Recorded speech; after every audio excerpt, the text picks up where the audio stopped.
bits and pieces of sound. So I hope that the recording is getting everything. I think it's just my speakers. Anyway, I will let you take it away if you want to share your screen. Let's see.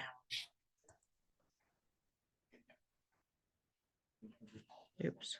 I don't want to show mine. You should have a green share screen at the bottom.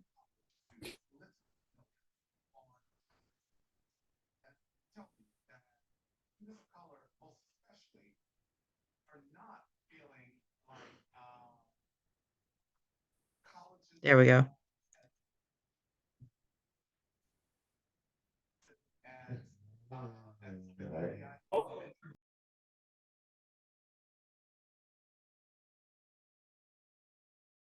Top three things for me. Choose containers that you're going to put these plants in that have good drainage holes. All the pots I make have a drainage hole in them when I sell them. I'll be honest, I might forget about a pot, it dries, I forget to put a hole in it. But I guarantee that when I sell it, it has a hole drilled in the bottom of it. Any arrangement I sell, I promise you, has a hole in the bottom of it, one way or another, whether it's a boot, whether it's, I don't know, one of these Goodwill finds. I mean, I got this stuff for days, you know. It just depends on what it is. I have a drill press in my garage and I buy diamond tip drill bits all the time. Okay, that's something that I'm going to talk about right now because I feel like people ask me, this is one of those questions people ask me, like, how do I get a hole in a pot if I don't have that, if it doesn't have a hole? Well, you can use a grinder. Okay, I would be very cautious of that. Okay, that's something that I feel like only people who know how to use a grinder, they're very dangerous. Okay. You can use a drill, a hand drill. Okay. But the key to it all is, okay, so they're called diamond tip hole bits. Okay. And I don't have one here, unfortunately. Okay. But it looks like a hole saw. Okay. It has a hole on it. Okay. So it's circular like this. And the edge of it has diamonds on it, or a very sharp crusted edge to it. And when you add water to it, it reduces the friction, obviously, and then you can drill that hole appropriately. So I use my drill press. It's super easy. It's all level to level. I don't have to worry about that.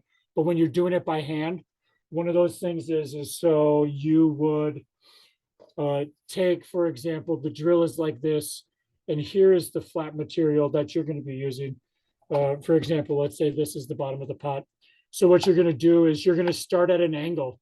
Okay, so this is very parallel, but this here, the drill is going to start at a 45-degree angle. So only the very edge that's touching it is going to be grinding on the surface. You're not going to go into it even to even like this. Okay, because you're going to be all over the place and you will not be able to keep that steady. So if you start at an angle like this, it really is a two-person job until you really get down to it. One person to hold the pot itself, another person to do the drilling, and then another person to squirt the water or apply the water. So as you drill, you're going to start wearing a hole down into there. And as that drill seeps down into the pot, it's also going to start making a U shape. And then at that point, then you can tilt your drill straight up and down like this. Okay, and then you can drill that hole through. One thing after you successfully get that through there is you're going to be pushing at a fairly hard rate. Okay, you need to pose enough friction that it's going to be cutting through that. But you need to be cautious that if you're going to be drilling multiple holes, that it obviously depletes the strength of the bottom of that pot. So when your drill goes through that hole, like when you go through a piece of wood trying to drill it, that drill is going to slam down and hit the bottom of that pot. So you need to be cautious of that. Because as one, it might happen on the first time. Rarely ever have I had it up the first time. But when I found that if I drill multiple holes, it depletes the stock on that, or it depletes the strength, and it makes that last hole, if you're drilling 2 or 3, 4 holes, possibly to ram it through the bottom of that pot. So you just have to be cautious. So with that being said, that whole drilling process is very intricate, but once you get it down, I feel like it's fairly easy to do, you know. Let's see, with another thing being said about those holes in the bottom of the pot. So now, okay, Tim, so now I got a hole in the bottom of it. How do I get it from to stop draining the water out of the bottom of it?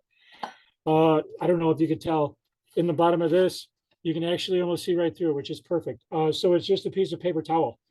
I do this even though this is a plastic nursery pot. I'm going to put this giant aloe in this thing.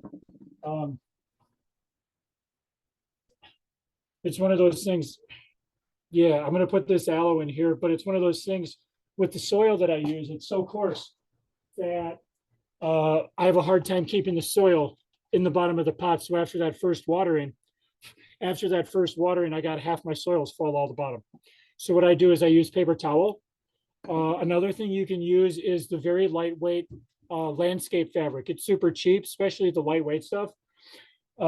Obviously, paper towel is very cheap. Sometimes I question, though, the only thing I caution about that is when you use, let's see, let me show you the alternative. The alternative that I use for most arrangements is drywall tape. Okay, so it's the mesh. Okay, it's sticky on one side. You just cut it into strips, put it in the bottom of the pot, boom, you're done. Not only does it provide aeration, okay, it also prevents any of the soil from seeping out the bottom. This stuff here, it might be like $12 or $15 a roll, but at 2,000 feet or 1,000 feet, I mean, you got a lot of plants, but still, like, let's be honest, that's going to take you a while to get through, you know? So let's see, choosing the right soil. This is another one of those major cornerstones to growing perfect or like growing good looking succulents, perfect succulents that I'll tell you what, succulents you could plant outside, and providing that they're not getting full sun all day, you could let natural watering happen for those and they would be totally fine. Perfect example, I tell a lot of people, if you ever come talk to me, have you ever come to my greenhouse before? I encourage anybody who's local, come check it out. It's much nicer in the summer, believe me. Right now it's used as outdoor storage and box storage for pottery to be sold. I have a missile container, I call it. It was a large cargo container. It's about 24 inches wide, it's about 24 inches deep, and it was about 8 feet long. It weighs about 60 pounds. In spring, I had a large plants that I had left over for a big arrangement I was working on for somebody. And so I drilled a bunch of holes in the bottom of it, 1-inch holes. I took logs, I laid it down through the first half of it because I knew it wouldn't be forever, but I knew it, if it broke down, it wasn't a big deal. I knew the logs weren't anywhere close to being decayed, so I knew that I didn't have to worry about them holding moisture or anything. Filled it full of logs. I dumped a bunch of dirt in there. I literally took the dirt off of my basement floor. And from my garage floor, I had a big pile of it from plants that I had been cleaning up from arrangements early on in the spring. I took them, I had 2 big bags of it. I dumped it in there, okay? I added a bunch of perlite. Perlite is huge. Pumice is huge for me. I feel like you can make a pretty good succulent soil out of 2 ingredients, okay? 3 if you're lucky, okay? Dirt, you know, you can buy the Miracle Grow and people go back and forth like, oh, I heard that stuff has a lot of bugs in it. I found mold in it and blah, blah, blah, blah, blah, blah. Like, we can go round and round about this. I feel like it's one of those things like, if you ever had a bad experience with Miracle Grow, you're going to choose somebody else. If you ever had a bad experience with somebody else, you might choose Miracle Grow. I personally have had issues with a lot of different companies, but I've also found that I continuously go back to using Miracle Grow. The potting soil in the yellow bag, $12 for 20 pounds or 15 pounds of it, whatever it is, at your local store. Okay. But I don't stop there. Okay.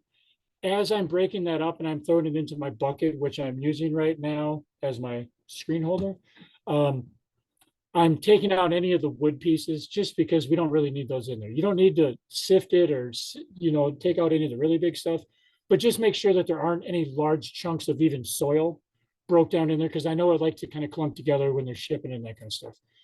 Then what I do is I tell people I take 3 parts perlite, okay, and 1 part of that soil, okay, and I make up, so I might put 1 bag of perlite into my tote, which is, I don't even know, it's let's see, it's 27 quarts, okay, it's about 20 inches tall, it's about 10 inches wide, about 15 inches long. Okay, I put 1 bag of perlite in there, and then I kind of mix my soil in to kind of get it so it's fairly white. Okay, but let's be honest. Not only are we using the perlite and that aeration for water drainage, okay, because ideally we want these plants to get soaked and then immediately start drying. Okay, and what that perlite does foundationally, we start with the pot, okay, or the container that it's in. It has a hole in the bottom of it, or multiple holes. The more holes, the better, as far as I'm concerned, providing that you can keep them all covered with something. Okay, we start with the pot, has a hole in it. Keeping the container, keeping the soil in the container. Okay, that's the other thing. I feel like going back to that drywall tape, that right there helps with getting that air movement up underneath. Okay, I feel like that does help somewhat. Okay. And then the perlite. With the perlite or the pumice, if you can get pumice, great. I feel like you have to buy 5 bags of pumice. 3 of those you'll probably have to pay shipping on. And 1 of those bags or 2 of those bags you will probably like. One of those bags might be 2/3 powder, or it's been manhandled so many times by whoever or at the factory that it's been crushed down almost powder, and then you have to sift that out because I don't like having that in there. I just got a bag of perlite that was like that I knew was very much heavier, much more heavy than the other bag that I had in my hand, and I knew right away that it was going to, the particles were going to be much smaller. I should have just put it back and grabbed a different bag. Okay. So yeah, so pumice or perlite, 3 parts of that, 3 parts inorganic material. If you have pea gravel, use it as far as I'm concerned. The only thing I've noticed with that is that it's very much more heavy. It's a lot heavier than perlite or that kind of stuff, you know? So that's something to consider. People ask me, Tim, do you ever use that succulent mix, that succulent soil stuff? Like, what about all these big companies that are using, or these companies that are famous for like bonsai soil and cacti soil and succulent soil? Like, should I be using that instead of trying to find my own mix? You can use that if you want. I found that even using that, it still has those bigger chunks in it. It still has, I would say, a third dirt, a third sand, and a third perlite or inorganic material. So by buying that $8 or $10 bag, you could buy a $10 bag of potting soil, and you could buy 2 bags of perlite and get probably twice as much soil after you mix that. Okay, you mix that up.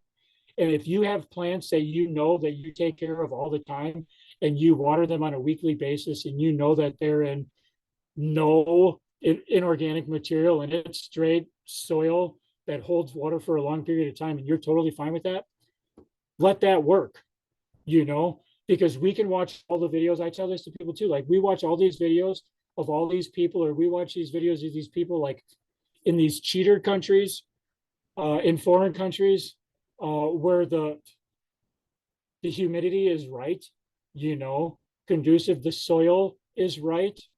Okay. They're growing plants that are bigger than me in 5 years, where we're struggling to grow plants that size in 15 or 20. There's just so many factors to take into account there. So I call those the cheater countries, where they grow optimally at a ridiculous pace, and obviously they may be native there, or they may not be native there, but they just found, or that grower has nailed it, like they know exactly what they're doing, so going back to that succulent, like I tell people, like, we watch these videos of these people and they say like, well, I use this, this, and this. Like, well, those soil amendments and those types of soils and those additives might be really easy for them to find locally for them, wherever they're located, because they have those items readily available, locally supplied and ethically sourced. Okay. Whereas we can't find blah, blah, blah, or we can't find decomposed granite. I can find decomposed granite because I have a source that I can get it from. And I feel like it's a really good price, even though I have to sift it. Because even after I sift it, okay, which means I just use sifted. I have a garden sifter that comes with multiple sift options. So this screen here obviously is much smaller than this one here. I have the smallest, finest setting, okay, and it essentially will sift out everything down to almost sand particles, okay? So this is sand that's coming out of here now.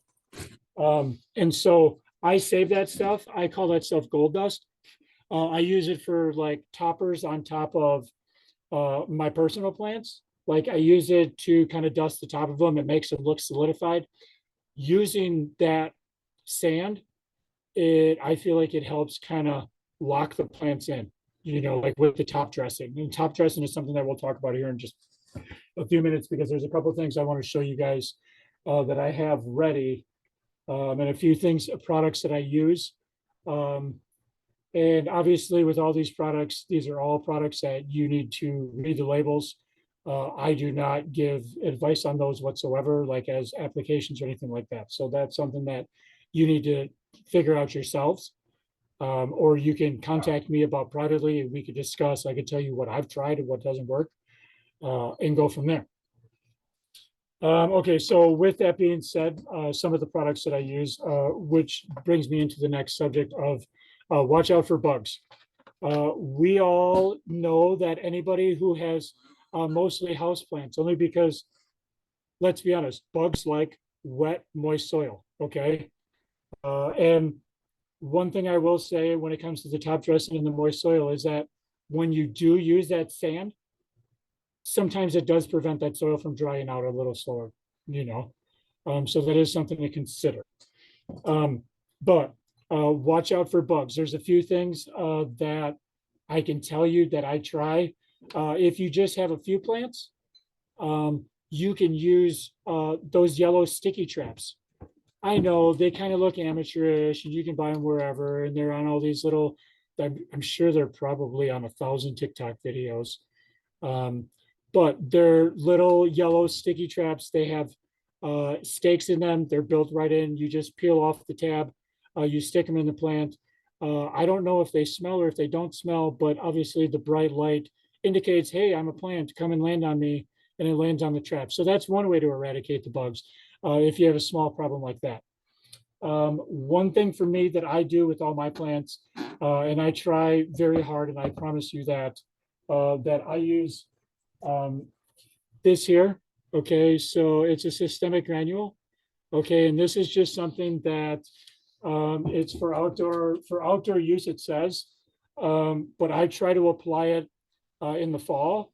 I just put it right over the top of my top dress and I let it soak in that way. Typically, though, I will add it to arrangements before I put the top dressing down. So what I would do is I would use my pot, I would fill it full of soil, I would plant my plants, and then typically what I do is I just take account for a little bit of top dressing. It just really depends on what the vibe is or how the arrangement is designed to be staged. I'm going to show you a few of my arrangements, and then I will show you some other arrangements of things that are a little more dressed up. So yeah, so you would put your soil in, and then you would put your plants, and then before you put your top dressing down, you would add this to the mix, just a decent amount sprinkled, not actually on the plants, just in the soil, because what it does is it seeps down with watering. Okay.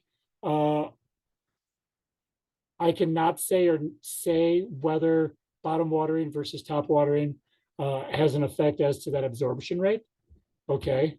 By absorption rate, I mean, obviously, if you're top watering, the water is going over the plants and going down through the pot itself, whereas it's being sucked upwards with that bottom watering. So that's where that would take into account. We're talking about problems and pests. Earlier, I had talked about the powdery mildew that I typically run into this time of the year. Knock on wood. Knock on wood. I haven't encountered anything yet, but I hope that running, like I said, I up my fans. One fan is running at a little higher rate, which hits most of my top tier plants.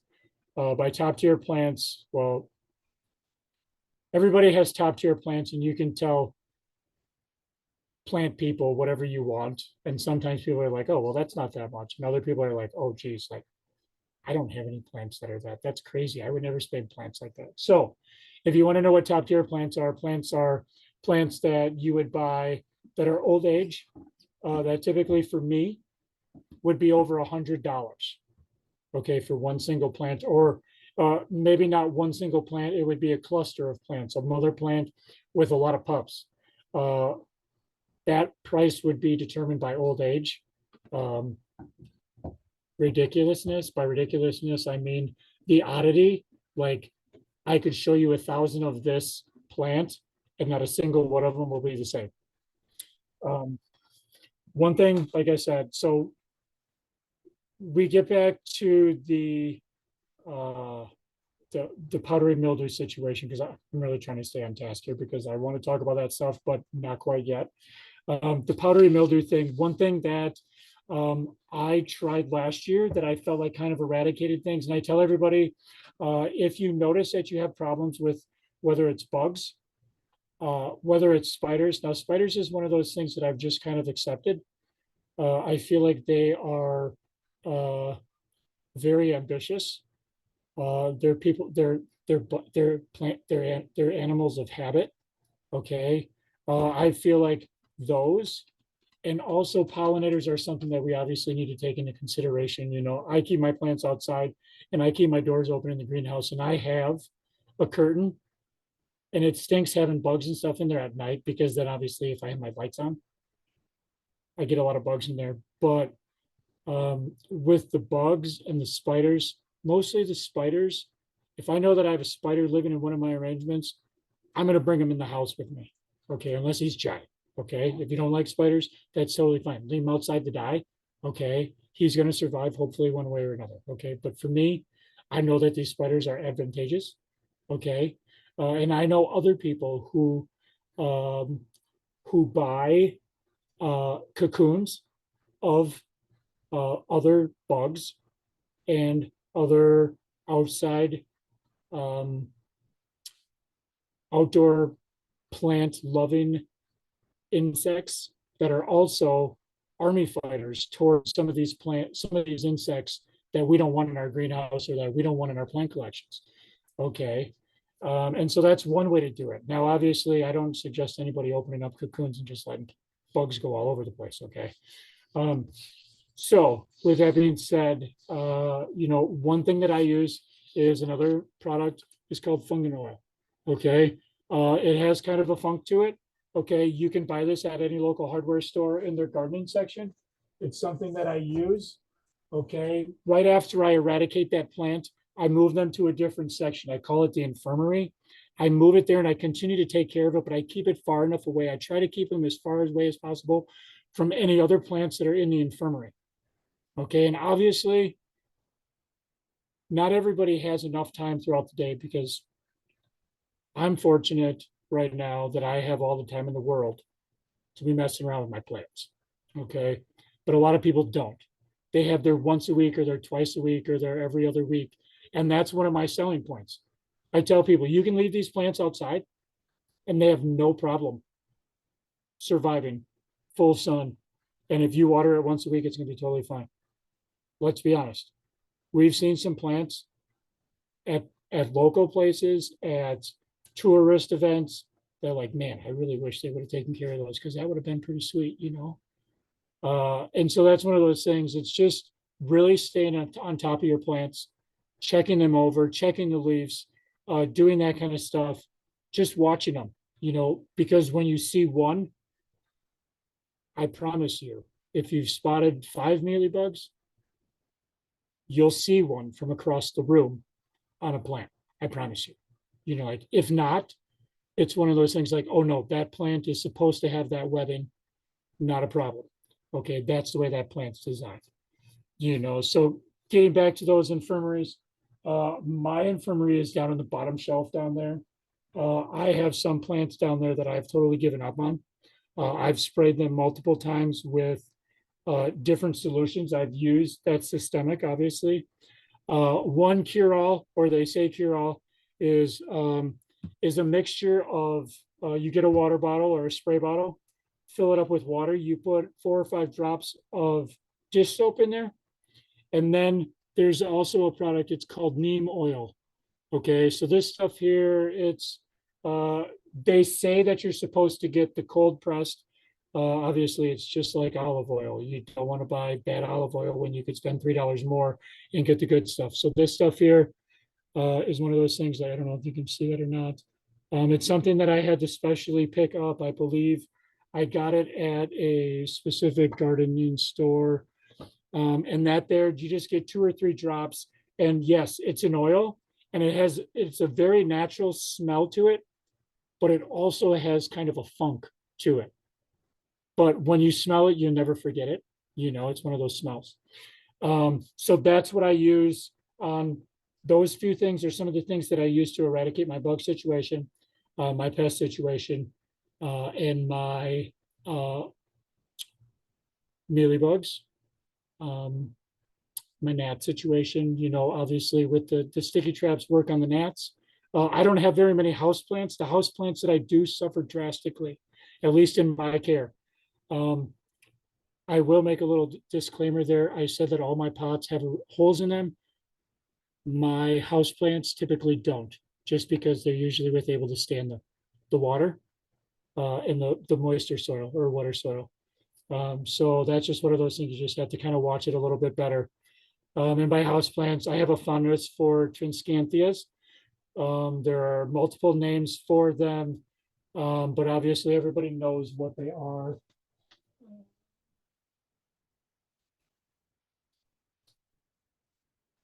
I have some here. Obviously, the common name is Wandering Jew.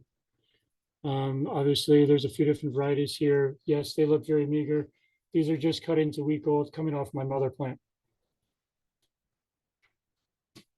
Okay, so then, yeah, kind of getting back to it. I take care of all my plants. I will tell you that when you spray your plants with that neem oil solution, another solution that you can use for mealybugs, and this is something that I present to you with caution, only because under UV light and in direct sunlight, the alcohol, when absorbed into the plant, I've found has done extreme damage to the chlorophyll, obviously the green part of the plant.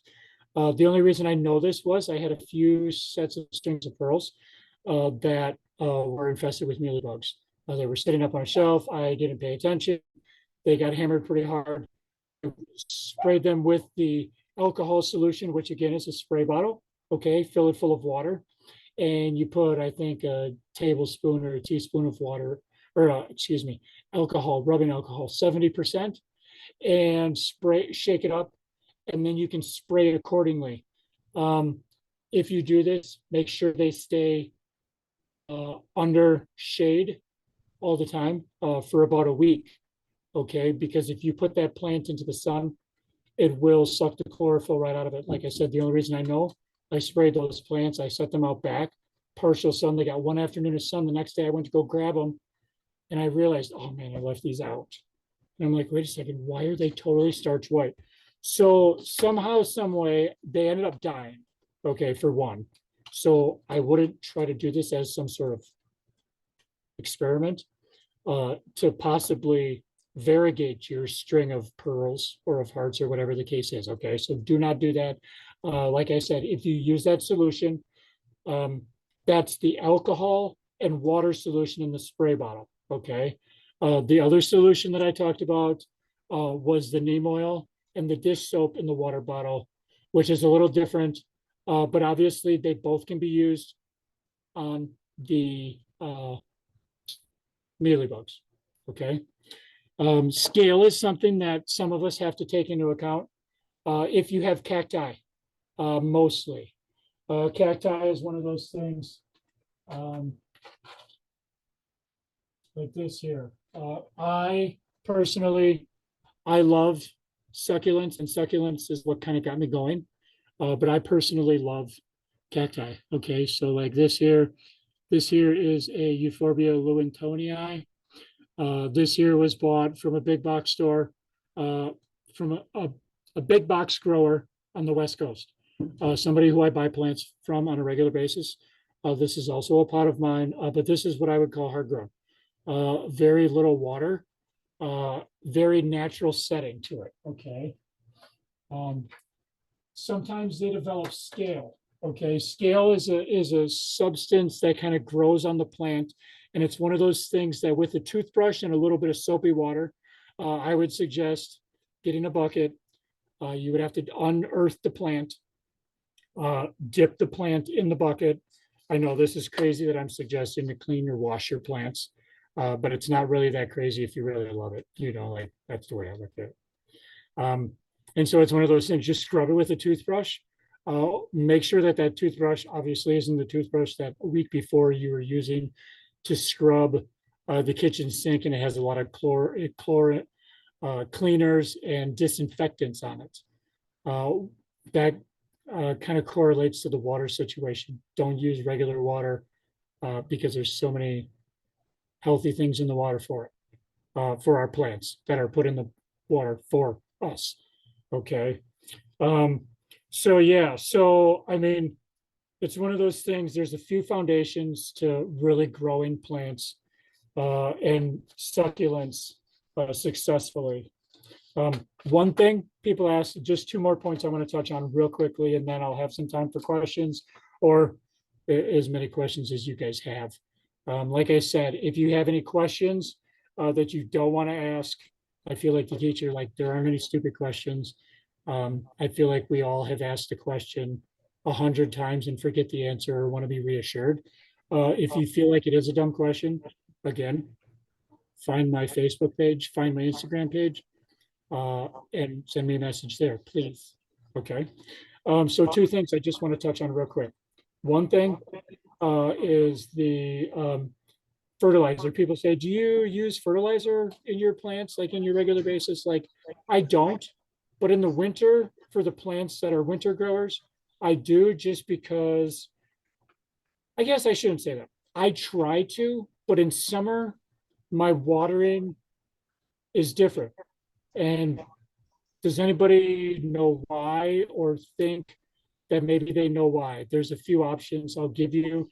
There's a few things that I tell people, like, if you're going to buy plants from me, are you going to have them outside, or are they going to be inside?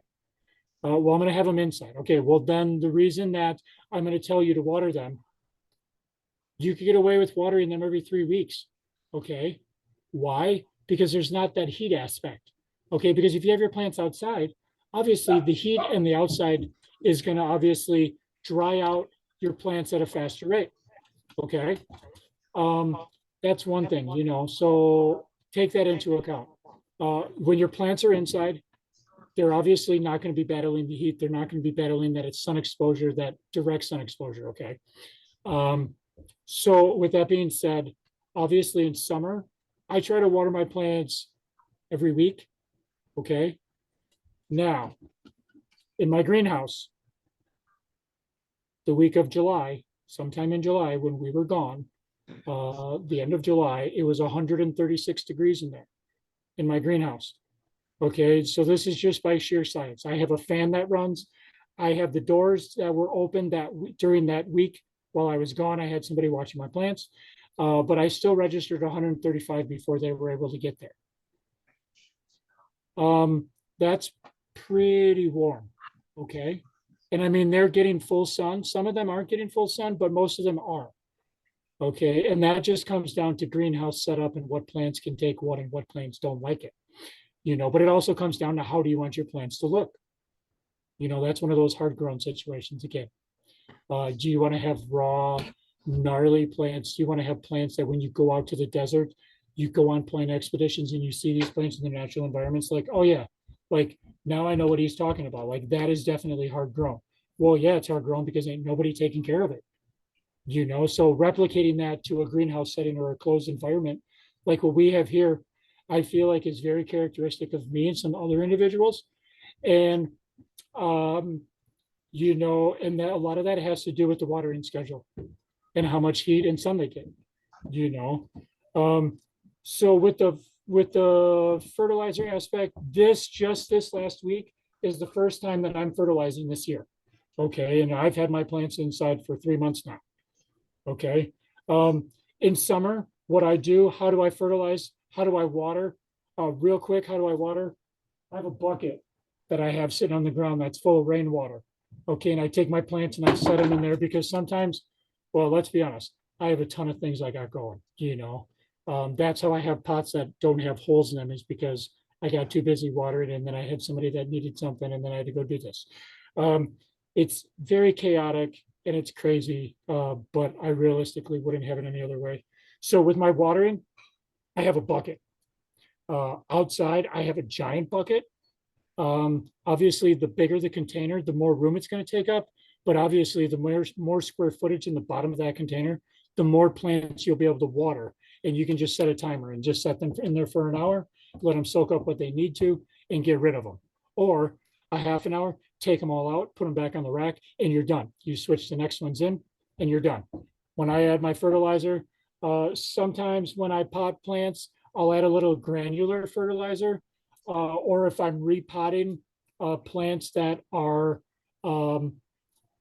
root bound in the pots. And by root bound in the pots, I mean if you have big enough faith in your plants, you can pick up your plants by the plant itself without holding onto the pot, and you can hold that plant, and the pot is connected by roots because it's so root bound. Okay, I have a few of those. I've been very fortunate to not have any catastrophes, so I'm not going to do it in front of all you people. But I will say I do appreciate everybody checking this out. So with the fertilizer, outside fertilizer, I just dump the fertilizer right into the bucket. I use liquid fertilizer in the summer. I use liquid fertilizer in the winter. Occasionally, I'll use the granular, but that just goes right on top, and as it seeps in, it seeps in. That's one of those things. It's just kind of his preference. And if you don't water them, or if you don't fertilize them, that's not a big thing either, you know. So with that being said, the last thing I want to talk about is people always say, what usually happens in the fall. Am I going to have to take these succulents inside? Yes, you are. Okay, there are only a handful of succulents, I believe, that will take the outside. I don't know what those are. Okay, but all hen and chicks, semperviviums, are native to Austria. Okay, and the mountains and the southern regions of Germany and northern Italy. Okay, so all of those plants, I recommend this as well. And last year I did this study. I recommend leaving all of those semperviviums, hen and chicks.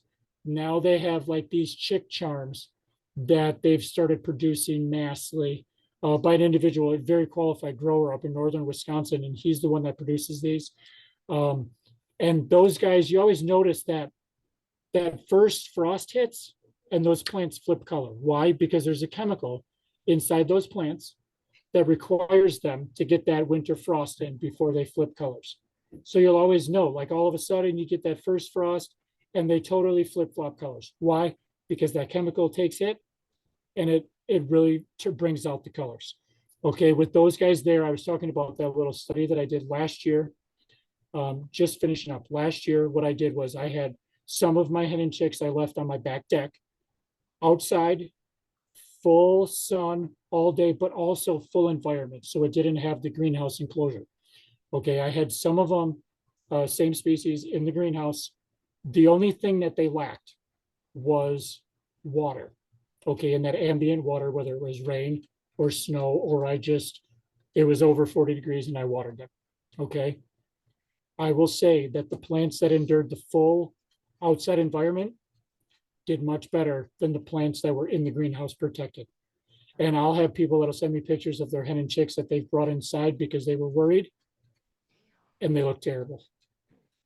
So that's one of those things you kind of have to be paying attention when you pot them and what kind of pot you're going to put them in, because sometimes whether they're vitrified or not, that's a whole different situation. Whether they're vitrified or not, they'll hold that water.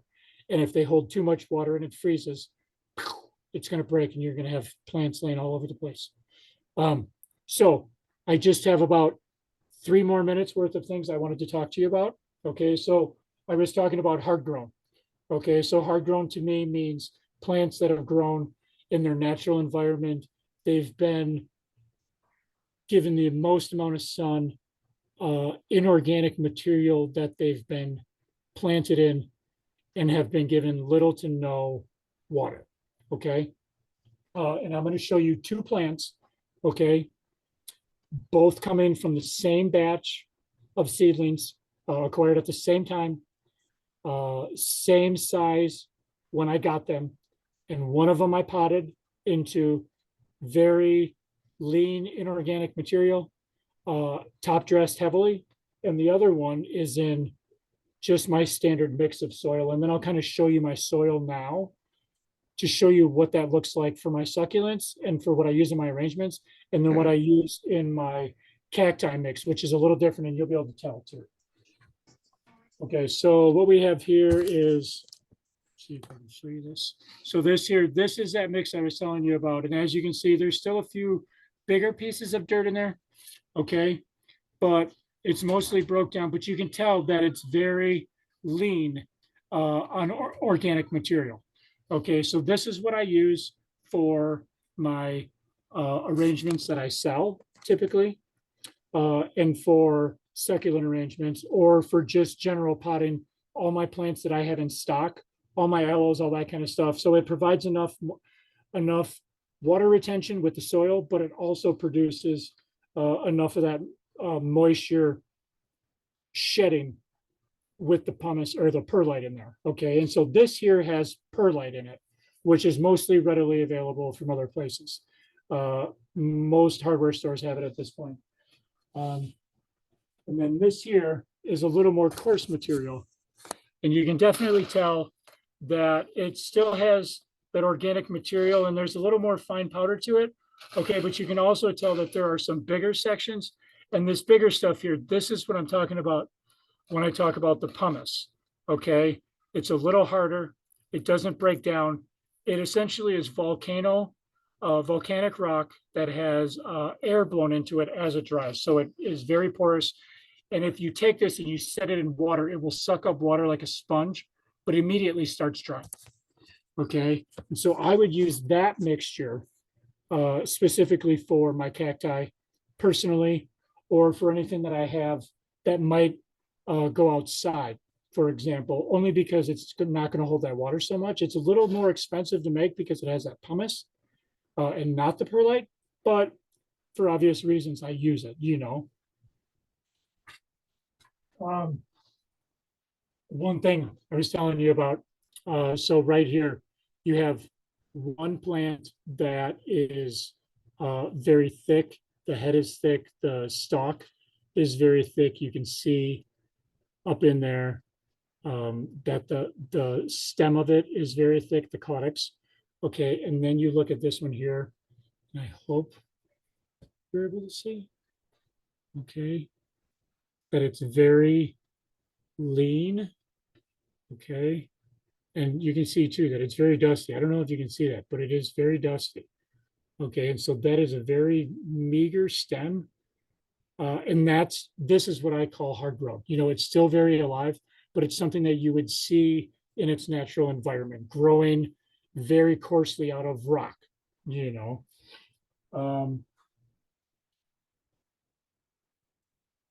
People send me pictures of plants like this all the time. Okay, like, oh my God, like what's wrong with this thing? It's just growing so crazy. Okay, this right here is a sheer sign of etiolation. Okay, and etiolation means I'm starving for sunlight. Okay, I've had this down underneath my rack. Okay, and this here, what I'm going to do in spring is I'm just going to take these dudes and I'm going to cut them up, and I'm going to stick them in that missile container that I was talking about earlier. All these bigger pieces, and see there's one large stem here that runs along here. I'll probably clean all those off of there and just have one main stem, and then start very small stems coming off of there. Tim, can you, Yep, Tim, I am all yeah, finished up. yeah. Yep, Can I am all you finished up. stick them straight in the soil when you clip them off? Yeah, when I do that, I have had people that have asked me about that. Like, do you use like the rooting hormone or that kind of stuff? Like, sometimes they'll have articles where people have said that you can let that um, callus over before you pot them. Right? I haven't found one way or another that it's more successful um, potting them immediately, potting Okay. them immediately with that rooting hormone on there, or letting them callus over for a few days. I have found that when you let them callus over for a few days, obviously you're immediately going to start drying out that end. So you will see severe damage to that cut end. Uh, a major component to cutting those back, I tell everybody, if you have a razor blade, use a razor blade or use a knife that is sharp and that is clean. Because like I tell everybody, like you wouldn't want the doctor using a knife that's dirty and nasty. Like, oh, like, let me see what I got found here. Like, oh yeah, this one here might work. Like, let me just test it off and we'll be ready to go here. I'm going to start doing this surgery, you know? So like, I just tell everybody, spray it down with the little sanitizer, or just make sure, hit it with a little soapy water. Just make sure that it's always clean, you know? Okay. Thank you. Thank you. Do we have any other questions out there? I had asked whether there was an organic version of the systemic insecticide that you use. Um, I know that I found um, that majority of the time, maybe not at the same store, but at another store, you might have to, when you speak to them, I haven't found anything that in that regards. But like I said, like I've asked and they've said, hey, you know, like go talk to so-and-so in the garden department. They said that this product works, but you have to order it from Amazon or you have to get it from a bigger store, you know. Yeah. So I haven't found regularly or something that I go to in regards for that. No. Yep. Okay. Thank you. Would you, um, well, what is the name of your Facebook? Is it just Tim Tasker? Yeah, Tim Tasker or Timothy Tasker, I believe it might Okay. be under. Okay. But definitely, yeah, Cassville Roots. I would appreciate if you're only going to follow one or the other. I would follow Cassville Roots because Okay. that gives plant updates, that gives Ah, pottery updates. Um, I currently, like we had talked this afternoon, Nancy, I was currently working in the studio. I was kind of in limbo on whether I should just continue to make pots or start glazing pots for future production. And so I was busy right. all day working on that kind of stuff. So yeah. Okay. Perfect. Thank you. Anyone else?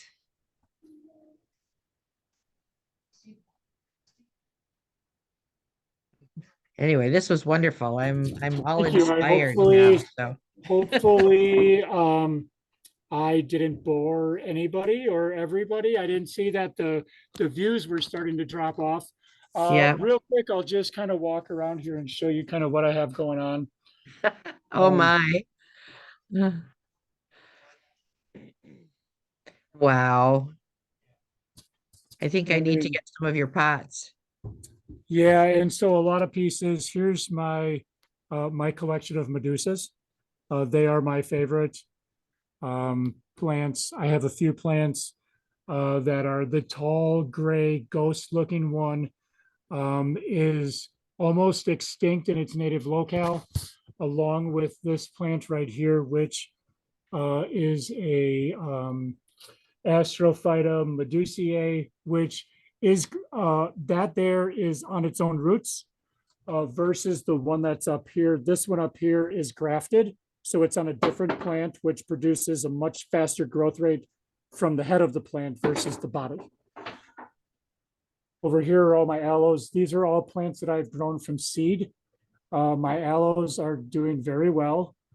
Plants that I've grown from cuttings. My aloe collection down here. Some pretty Wow. substantial plants. My pathetic house plants. Down there is my infirmary. On the bottom there, and we won't get into details there. Here are some plants that I'm working on, bonsai transitions. Here are some other plants that I have been working on getting trimmed out, just as bonsai specimens, just continuously cutting them back, continuously watering them. And bonsaiing is a whole different thing that really just takes a lot of time and effort, a lot of growing for a lot of brutally chopping back, so it really is one of those things you have to be prepared to do. So it's one of those things you have to do it in order to get that effect.